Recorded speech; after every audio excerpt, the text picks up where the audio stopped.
un châtiment exemplaire des personnes qui veulent la liberté, en particulier les gens d'Ashraf. Et cette idée de châtiment exemplaire pour faire taire les populations, c'est une technique despotique qui est actuellement en plein essor. Vous avez eu l'exemple de la Russie qui a fait taire les Tchétchènes en massacrant 200 000 Tchétchènes, dont 40 000 enfants, sur une population de 1 million. La technique est très calme. Elle consiste à prendre un exemple, à faire un massacre pour faire taire qui? Tous les autres, pas seulement les Tchétchènes, les Russes. Et pendant 10 ans, ça a marché. Mais ça n'a pas continué à marcher. Et de nouveau, on peut se demander s'il ne va pas y avoir des attentats supposés terroristes organisés par la police. C'est probablement le cas de ce qui se passe en Syrie. Ça peut être le cas de ce qui se passe en Moscou, parce que ça s'est déjà passé à Moscou en 1999. Nous sommes donc là, avec Ashraf, devant un enjeu absolument fantastique. Si nous cédons sur Ashraf, nous cédons devant une contre-révolution en Chine, en Russie, en Iran. C'est ça qui est l'enjeu, pas seulement le sort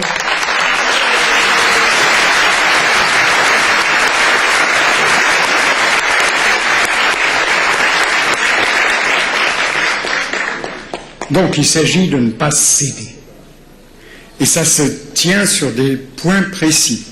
D'abord, il faut arrêter d'accepter la qualification proposée par Khomeini et la suite, la qualification d'organisation terroriste décernée à l'opposition depuis toujours à la théocratie iranienne. Pourquoi, alors que l'Europe a supprimé l'idée d'organisation terroriste touchant les amis qui sont ici, pourquoi l'Amérique, les États-Unis ne l'ont pas supprimé? Pour une raison très simple. Les Américains étaient en Irak, ils ne voulaient pas que leur départ soit, décoré par quelques attentats organisés très facilement par l'Iran. C'était donnant-donnant. Mais qu'est-ce que ça veut dire? Ça veut dire qu'on donne la peau des 3500 résidents d'Ashraf pour pouvoir partir tranquillement de l'Irak.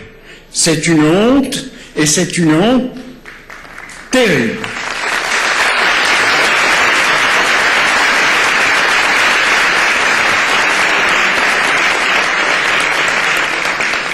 Le deuxième point, c'est oui qu'il faut des conditions honnêtes, humaines, pour les résidents d'Ashraf, où que ce soit, à Ashraf ou dans le prétendu camp Liberté. Je rappelle que la dernière réunion que nous avons faite, Ingrid Betancourt, elle a dit à partir de sa propre expérience que le statut actuel du camp Liberté n'est pas celui, évidemment pas celui d'un camp de réfugiés, évidemment pas non plus celui d'une prison. Parce que dans une prison, malgré tout, il y a des lois, il y a la possibilité de soins médicaux, il y a la possibilité d'avocats, etc. Non, il ne s'agit pas d'une prison, il s'agit d'un camp de concentration. Et ça, admettre cela, c'est une honte pour tous et un danger pour chacun.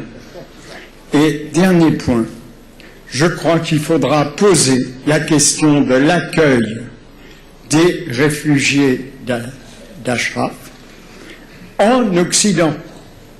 Après tout, quand on quitte un pays quand on a pris des responsabilités dans un pays, comme l'a fait la coalition et en particulier l'état-major américain, on est responsable de ceux à qui on a dit qu'on les protégeait. Et si on n'arrive pas à les protéger sur place, il faut les accueillir chez soi. La solidarité avec Ashraf, c'est aussi l'ouverture des frontières. Voilà ce que j'avais à dire.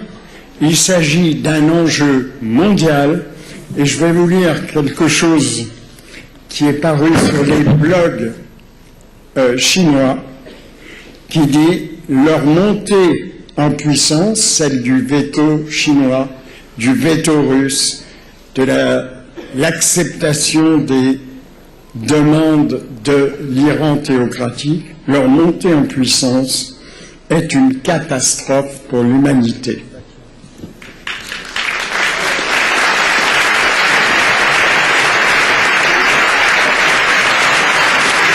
Thank you very much, Mr. Glucksmann.